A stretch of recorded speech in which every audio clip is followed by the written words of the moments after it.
الحمد للہ رب العالمین والصلاة والسلام علی رسولہ الامین وعلی آلہ وصحبہ اجمعین اما بعد فاعوذ باللہ من الشیطان الرجیم بسم اللہ الرحمن الرحیم سبحان الذی اسری بعبدہ لیلا من المسجد الحرام الى المسجد الاقصى الذی بارکنا حولہ لنریہ من آیاتنا انہ هو السمیع البصیر۔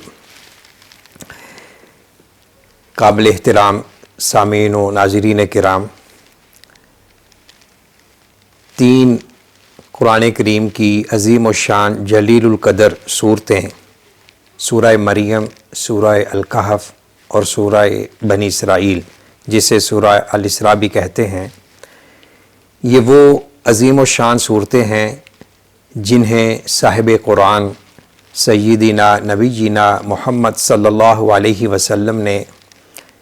اپنا قدیم اور محبوب مال قرار دیا، اور بالخصوص سورہ اسراء اور سورہ الکہف کی عظمت فضیلت بھی بہت زیادہ ہے۔ سورہ الاسراء اور اس کا دوسرا نام سورہ بنی اسرائیل ہے۔ احادیث میں آتا ہے کہ آپ صلی اللہ علیہ وسلم سورہ بنی اسرائیل اور سورہ الزمر کی تلاوت فرماتے تھے، اور سورۃ الکہف کے فضائل میں سے یہ ہے کہ جو شخص جمعے کے دن اس کی تلاوت کرتا ہے تو دوسرے جمعے تک اس کے لیے نور ہی نور ہے، روشنی ہے، اللہ کی طرف سے رحمتوں برکتوں کی برکھا نازل ہوتی ہے۔ اور ایک دوسری حدیث کی روشنی میں جو اس کی پہلی 10 آیات یاد کرتا ہے وہ فتنہ دجال سے محفوظ رہتا ہے، اور تیسری حدیث کی روشنی میں جو اس کی آخری 10 آیات یاد کرتا ہے، پڑھتا ہے، اس کے لیے بھی یہ فضیلت ہے، یعنی دجال سے محفوظ رہتا ہے۔ تو اب آئیے ان 2 صورتوں کے چند اہم مباحث کی طرف۔ سورہ بنی اسرائیل یہ مکیہ ہے، اور اس میں اللہ رب العزت نے جو چند اہم مباحث بیان کیے ہیں ان کی ترتیب کچھ اس طرح ہے۔ سورہ الاسراء پہلے تو یاد رکھیں کہ 111 آیات اور 12 رکوع پر مشتمل ہے، اور اس کا زمانہ نزول تقریباً مکہ کا آخری دور ہے، جب آپ صلی اللہ علیہ وسلم پر چاروں طرف سے مشکلات اور مصائب کے پہاڑ توڑے جا رہے تھے۔ آپ کے سہارا مادی اور دنیاوی اعتبار سے ابو طالب وفات پا چکے تھے، اسی طرح ام المؤمنین حضرت خدیجہ رضی اللہ تعالی عنہا بھی انتقال کر چکی تھیں، اور اس عرصے کو عام الحزن کے نام سے تاریخ میں یاد کیا جاتا ہے۔ تو آپ بڑے پریشان غم زدہ رہتے تھے، اور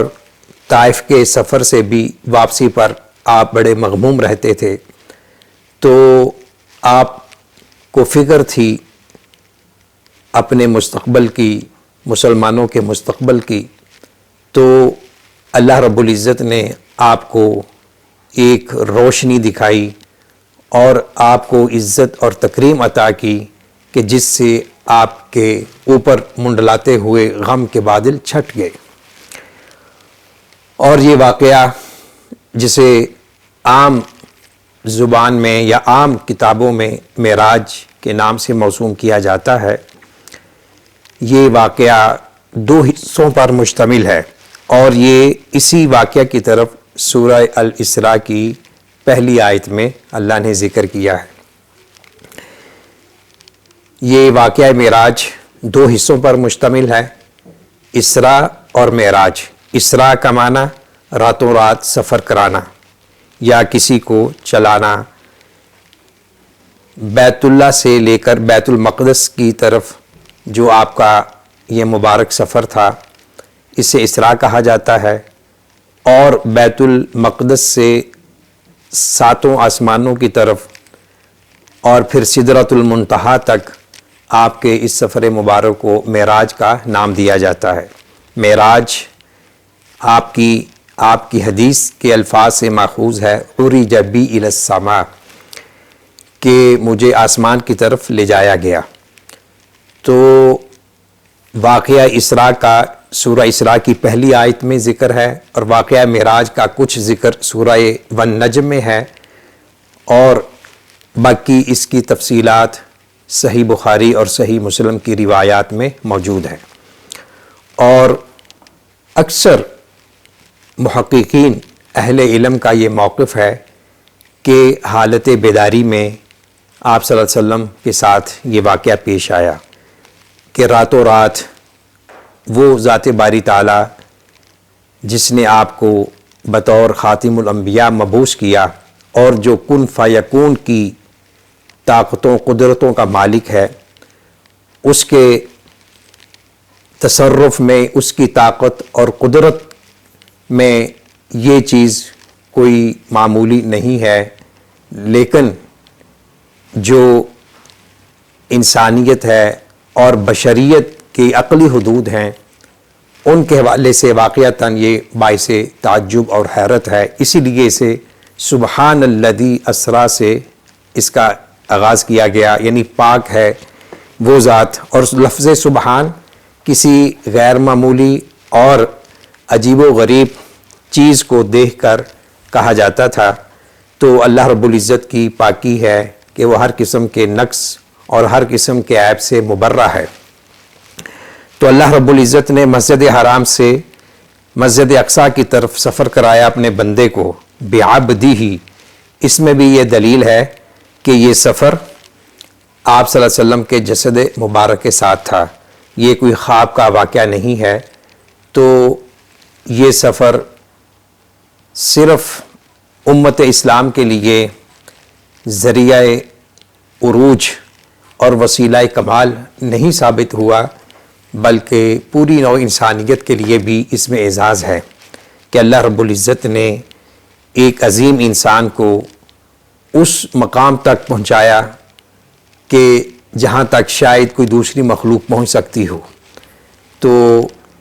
یہ واقعہ معراج، اس کی تفصیلات احادیث میں موجود ہیں، بیان کرنے کا وقت نہیں ہے۔ اور واقعہ معراج کے حوالے سے یہ بات ذہن میں رہے کہ واقعہ معراج جو کہ ہجرت مدینہ سے پہلے ہوا، یہ بالاتفاق، اور بعض کہتے ہیں 11ویں سال نبوت میں ہوا، کوئی 12ویں سال نبوت کا کہتے ہیں۔ اس کا سال اور مہینہ اور تاریخ، یعنی کس تاریخ کو ہوا، یہ اس میں اختلاف ہے۔ کوئی 27 رجب کا کہتا ہے، کوئی 27 ربیع الاول کا کہتا ہے، کوئی 17 ربیع الاول کا کہتا ہے۔ بہرکیف اس میں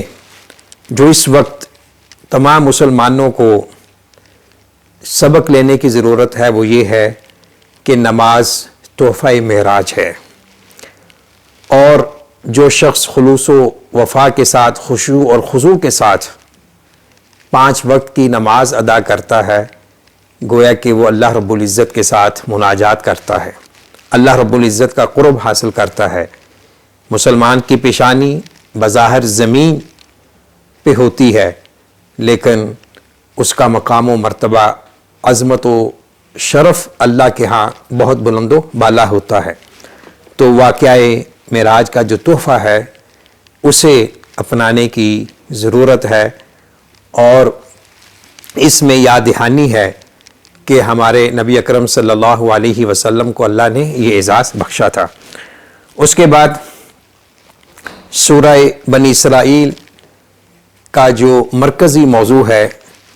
جب میں اس کا مطالعہ کر رہا تھا تو ایک بات ذہن میں آئی کہ جس طرح ہم نے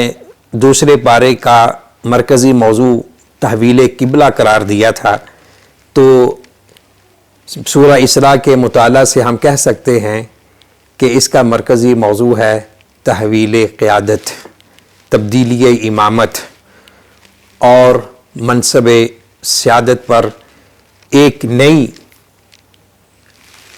نئی قیادت کو اللہ رب العزت نے یہ فرض سونپا کہ اب وہ نوع بشریت کی قیادت کرنے کے لیے اپنے آپ کو میدان عمل میں لائے۔ اس سے پہلے نبی اکرم صلی اللہ علیہ وسلم کے زمانہ نبوت و رسالت سے پہلے اہل کتاب اپنے آپ کو اس سٹیٹس کا حامل قرار دیتے تھے۔ تو اس سورہ کریمہ میں اللہ رب العزت نے یہ سٹیٹس اہل کتاب سے لے کر مسلمانوں کو دیا، اور اسی طرح اس میں تورات کو منسوخ کر کے اس کی جگہ قرآن کریم کو پیش کیا، جو کہ تمام آسمانی کتابوں کا ناسخ ہے۔ اِنَّ هَذَا الْقُرْآنَ يَهْدِي لِلَّتِي هِيَ اقوم۔ اور اسی طرح اہل کتاب کا جو قبلہ کعبہ تھا بیت المقدس، اس کو منسوخ کر کے بیت اللہ کو، مسجد حرام کو مسلمانوں کا قبلہ بنا دیا گیا۔ تو یہ ساری باتیں اس بات کی دلیل ہیں کہ اب یہ منصب قیادت امامت اب اس نبی کے لیے ہے اور اس کی امت کے لیے ہے، اور جو اس سے پہلے امتیں اس سٹیٹس کی دعوے دار تھیں وہ اب اس قابل نہیں رہیں۔ اور اسی طرح اللہ رب العزت نے شروع بنی اسرائیل سورہ میں اہل کتاب بالخصوص بنی اسرائیل کی تباہی و بربادی کی طرف اشارہ کیا ہے، اور ان کو اس بات کا یہ سبق دیا ہے، ان کو تنبیہ کی ہے کہ جس طرح تم پہلے بخت نصر سے پیٹے ہو اور بابل کے بادشاہ سے پیٹے ہو، اس نے تمہیں ذلیل و رسوا کیا اور تمہیں قتل کیا اور تمہیں قید کیا، وہ وقت آنے والا ہے کہ اگر تم اس نبی پر ایمان نہ لائے تو پھر تمہیں ایک اور بار ذلت اور رسوائی اٹھانا پڑے گی۔ اور تاریخ ہمیں بتلاتی ہے کہ غزوہ خیبر کے وقت اور اس سے پہلے یہود کو مدینہ سے جلا وطن کیا گیا، پھر خیبر سے جلا وطن کیا گیا، یہ بھی ان کی ذلت اور رسوائی کا ایک اہم چیپٹر ہے۔ اور اس میں امت کے لیے بھی درس ہے کہ دیکھو یہ اہل کتاب جن کو ہم نے ان کے زمانوں میں لوگوں پر فضیلت دی تھی اور ہم نے ان کو کتاب دی تھی، لیکن انہوں نے اپنی سٹیٹس کی قدر نہیں کی، اس کتاب کے مطابق عمل نہیں کیا، کہیں تم بھی ان کی روش پر چل کر اس قسم کے انجام بد سے دوچار نہ ہو جانا۔ اس میں امت کے لیے بھی ایک تنبیہ اور انذار ہے۔ تو اس میں جو اہم ایک چیز بیان ہوئی کہ امتوں اور قوموں کی ہلاکت کا سبب، اور وہ دو چیزیں ملیں گی اس میں سورہ اسراء میں اور کہف میں، وہ ہے ظلم اور معاشرے کے جو بااثر لوگ ہوتے ہیں ان کا اسراف اور ان کا خلاف شرع کام اور ان کی نافرمانی اور بغاوت، جس وجہ سے قومیں تباہی و بربادی کا شکار ہوتی ہیں۔ اور اشارہ کرتا چلا جاؤں، ہمارے ایک افریقی ملک کے ساتھی تھے مدینہ یونیورسٹی میں، انہوں نے کتاب لکھی، بہت یعنی اچھی کتاب ہے، اسباب ہلاک الامم السالفہ کما وردت فی القرآن الکریم۔ قرآن کریم میں امتوں کی ہلاکت کے جو اسباب عوامل بیان ہوئے ہیں، اس موضوع کو انہوں نے اس میں ڈسکس کیا ہے، بڑی عمدہ کتاب ہے اس موضوع میں۔ آیت نمبر 17 میں اللہ تعالیٰ نے دنیا اور آخرت کا ایک تقابل پیش کیا ہے۔ اس کا لب لباب یہ ہے کہ دیکھو دنیا تمہیں اتنی ملے گی جتنا ہم چاہیں گے،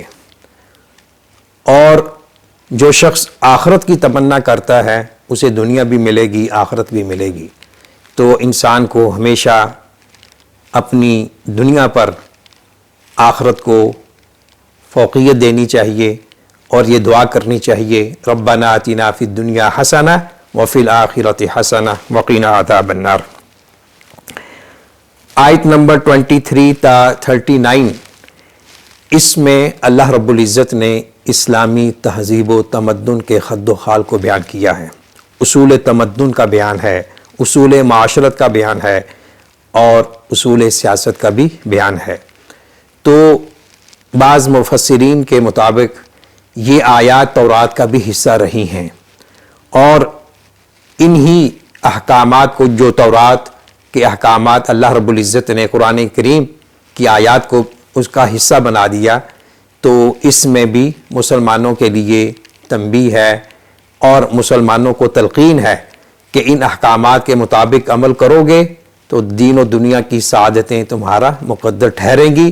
اگر تم نے ان کو اگنور کر دیا تو پھر تم بھی اللہ کی پکڑ میں آ جاؤ گے۔ تو ان اصول و تمدن کا جو خلاصہ ہے وہ میں آپ کی خدمت میں پیش کرنا چاہوں گا انتہائی اختصار کے ساتھ۔ سب سے پہلے عقیدہ توحید کا ذکر ہے اور شرک سے برات۔ عقیدہ توحید اساس ہے ہر دنیاوی اور اخروی سعادت اور نجات کی۔ جس فلسفہ حیات میں، جس تہذیب و تمدن میں توحید نہیں ہے تو ہم اس کو ایک کمپلیٹ معاشرہ نہیں کہہ سکتے۔ تو توحید اساس ہے، کنجی ہے ہر کامیابی کی۔ اس کے بعد اللہ رب العزت نے والدین کے ساتھ حسن سلوک کا حکم دیا، رشتہ داروں، مسکینوں، مسافروں کا حق بیان کیا ہے۔ مال کو فضول خرچی میں نہ اڑاؤ، نہ بخل کرو، اور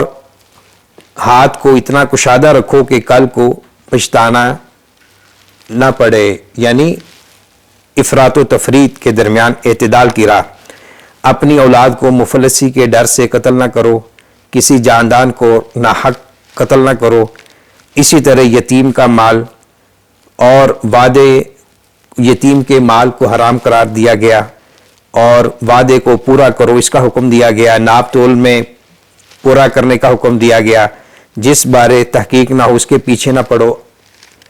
الی آخر الآیات۔ تو یہ وہ مقام قرآنی ہے کہ جس میں کسی بھی اسلامی معاشرے کی تکمیل کے لیے آؤٹ لائن ہے، اور یہ آؤٹ لائن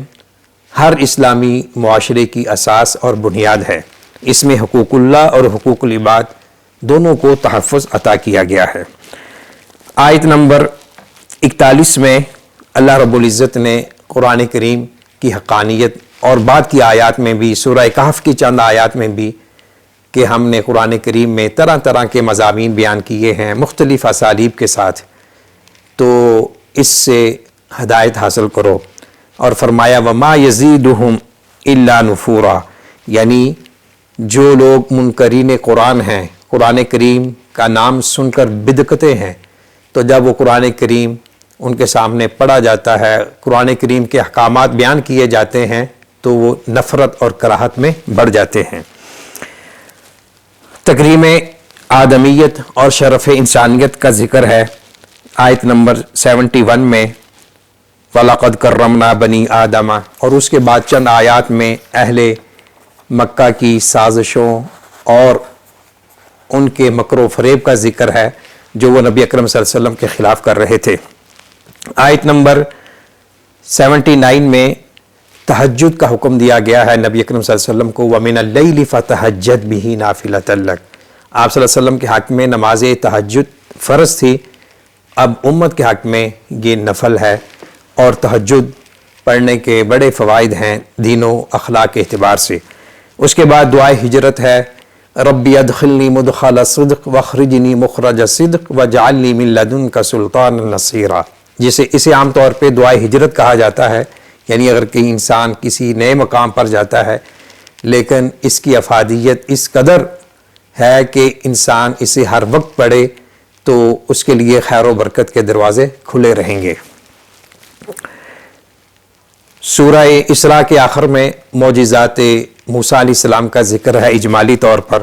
اور اسی طرح حق اور باطل کے درمیان معرکے کا انجام کا ذکر ہے کہ اللہ رب العزت نے موسیٰ علیہ السلام کو فتح عطا کی اور ان کی قوم کو نصرت اور مدد سے ہمکنار کیا، جبکہ فرعون کو غرق آب کیا۔ سورہ الکہف مکیہ ہے، 110 آیات اور 12 رکوع ہیں۔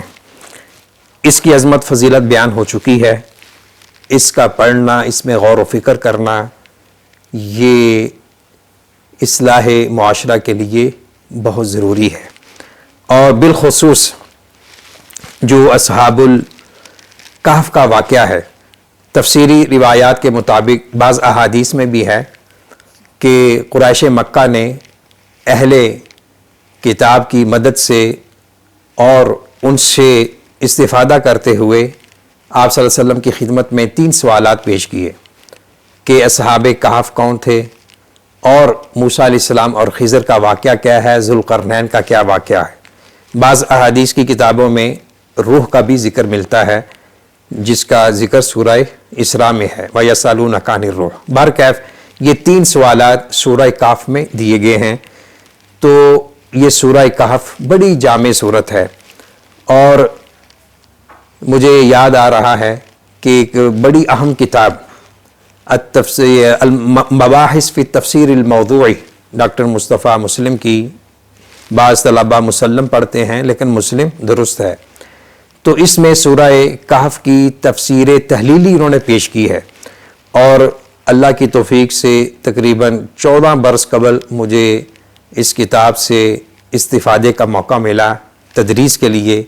ایک اسلامک یونیورسٹی میں ایم فل کلاس کو جب میں نے یہ صورت پڑھائی تو مجھ پر اس کے بے تحاشا جواہر موتی منکشف ہوئے،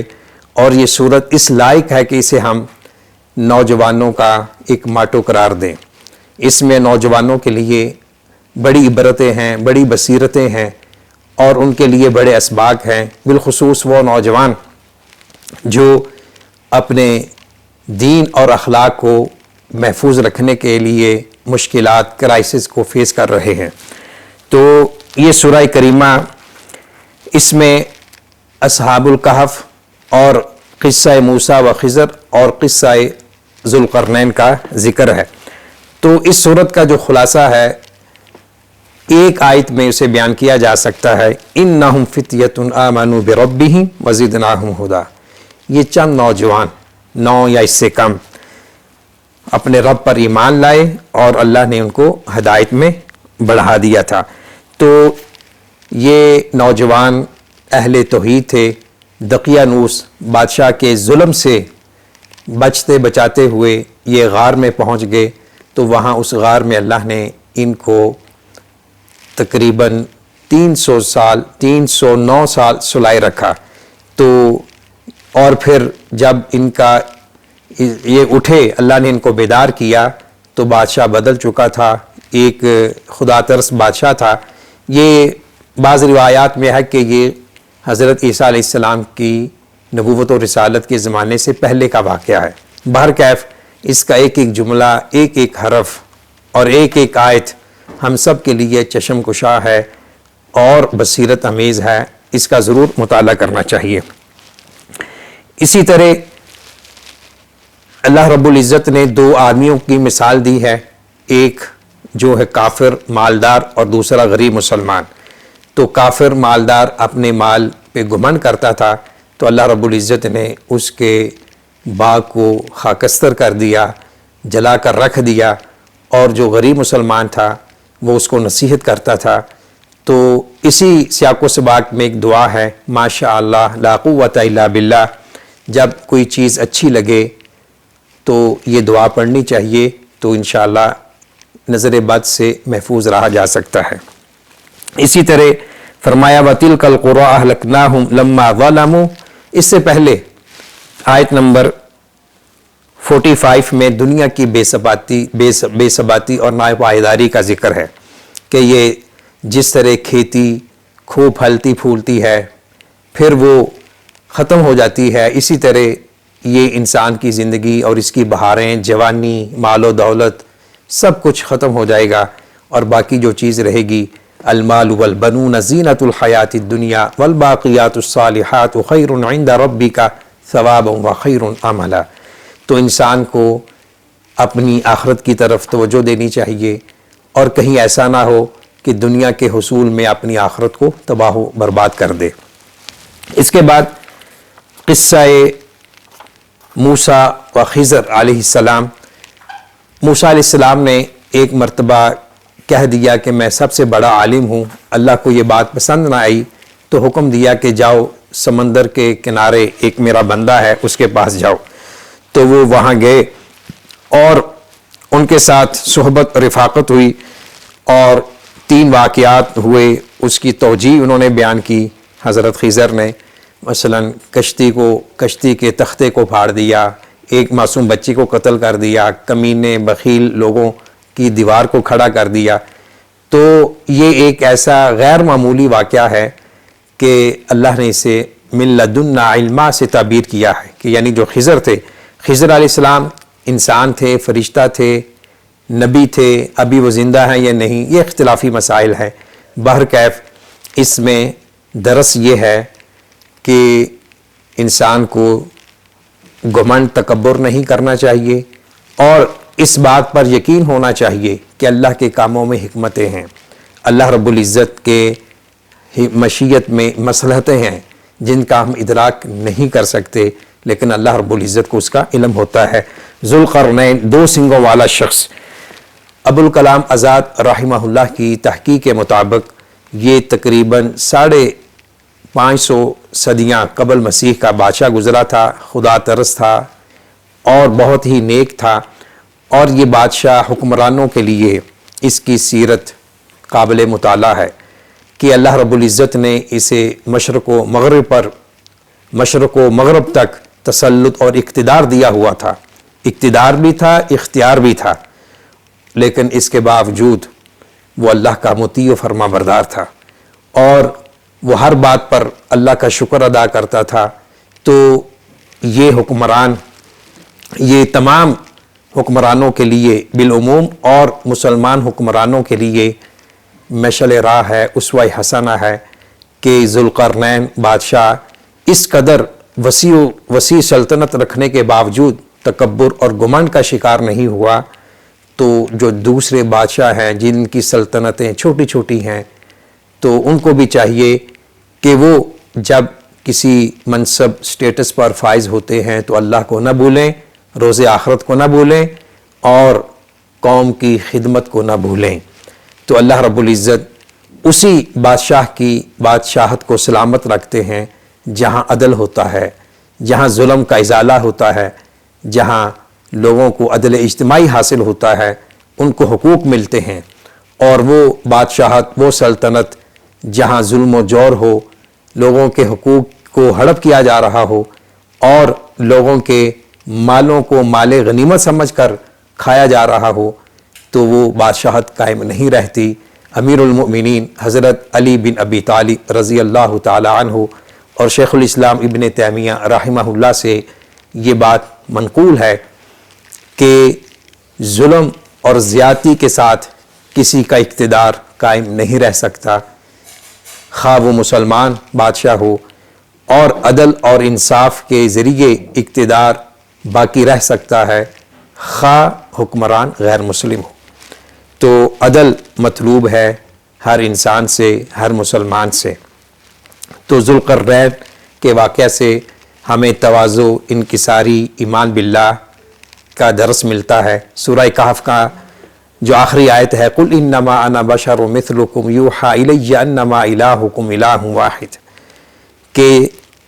کہہ دیجئے میں تمہاری طرح ایک انسان ہوں، لیکن مجھ میں اور تم میں فرق یہ ہے کہ مجھ پر وحی کا نزول ہوتا ہے، اور اس وحی کا لب لباب کیا ہے؟ وَإِلَٰهُكُمْ إِلَٰهٌ وَاحِدٌ، تمہارا معبود ایک ہے، اور اس معبود کی رضا، اس کی معرفت کے حصول کا ذریعہ کیا ہے؟ ایمان اور عمل صالح۔ فَمَنْ كَانَ يَرْجُو لِقَاءَ رَبِّهِ فَلْيَعْمَلْ عَمَلًا صَالِحًا وَلَا يُشْرِكْ بِعِبَادَةِ رَبِّهِ أَحَدًا۔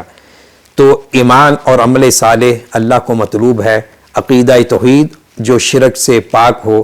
اللہ رب العزت سے دعا ہے اللہ تعالی ہمیں قرآن کریم کے مفاہیم کو سمجھنے کی توفیق نصیب فرمائے، عمل کی توفیق نصیب فرمائے۔ والسلام علیکم ورحمۃ اللہ وبرکاتہ۔